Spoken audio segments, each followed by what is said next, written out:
السلام علیکم funny videos دیکھنے والوں کو خوش آمدید۔ دوستو آپ میرے چینل پر آ ہی گئے ہیں تو ویڈیو کو اینڈ تک ضرور دیکھے گا، اور ہاں چینل کو سبسکرائب کرنا مت بھولیے گا۔ دیکھیے یہ آپ لوگوں کی محبت ہی ہے جو مجھے کھینچ لاتی ہے، ورنہ میرا یہاں کون سا سسرال ہے۔ آج ایک پڑھی لکھی لڑکی کا سٹیٹس پڑھا، میرا تو دماغ ہی سن ہو گیا۔ اس نے لکھا تھا، نہ میں شادی کروں گی نہ اپنے بچوں کو کرنے دوں گی۔ سیالکوٹ کی لڑکیوں کی اردو: ٹیچر جی نیلم مجھے چونڈیاں واڑ رہی ہے۔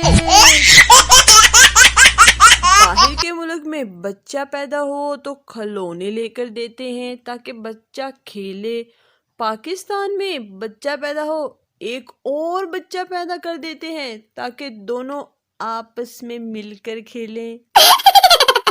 مجھے بچپن کا وہ دکھ نہیں بھولتا جب رات بھر جاری رہنے والی بارش صبح اسکول کے ٹائم رک جاتی تھی۔ میں شادی کا دفتر کھولنے لگی ہوں، اپنی تو نہیں ہو رہی، بھئی لوگوں کی تو کروا دوں۔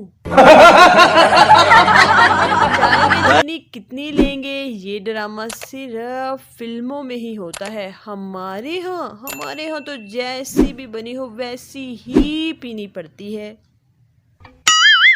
آج وائی فائی نے اچانک کام کرنا بند کر دیا، بعد میں پتہ لگا کہ ہمسایوں نے بل نہیں بھرا۔ حد ہوتی ہے یار غیر ذمہ داری کی بھی۔ یہ بیچارہ اپنی بیوی کو سمجھا رہا تھا کہ اسلام میں 4 شادیاں جائز ہیں۔ اب رزلٹ آپ کے سامنے ہی ہے، دیکھ لیں پھر۔ کاش کوئی مجھے کہے اپنا خیال رکھنا، میں خود کو لفافے میں ڈال کر الماری میں رکھ دوں گی۔ پیاری ساسو ماں، آپ نے اپنے بیٹے کی شادی ابھی نہیں کرنی تو بے شک نہ کریں، بھی مجھے تو عیدی بھیج دیں۔ ناولسٹ لڑکیوں کے پاس اگر الادین کا چراغ ہوتا تو آج سارے جن جہان سکندر اور سالار سکندر کو ڈھونڈ رہے ہوتے۔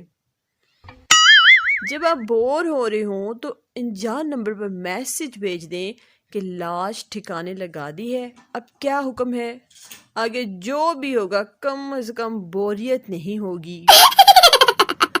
شادی سے پہلے دنیا گھوم لو، کیونکہ شادی کے بعد دنیا ہی گھوم جاتی ہے۔